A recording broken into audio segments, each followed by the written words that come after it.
விஜயநகர சாம்ராஜ்யத்தில் வித்யுலதா என்ற ஒரு பெண் வாழ்ந்து வந்தாள். அவள் மிகுந்த புத்திசாலி. ஆனால் அதைவிட அதிகமாக இருந்தது அவளின் பெருமை.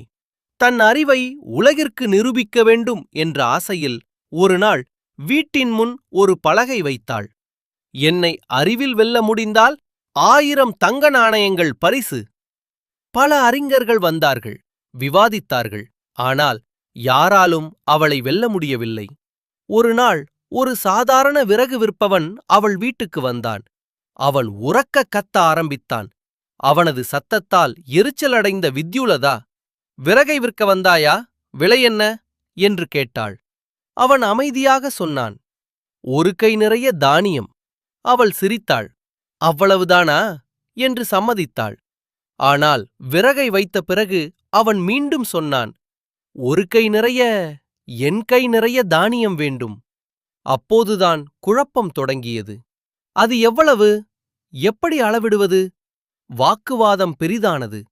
இறுதியில் அவர்கள் நீதிமன்றம் சென்றனர். நீதிபதி கேட்டார்.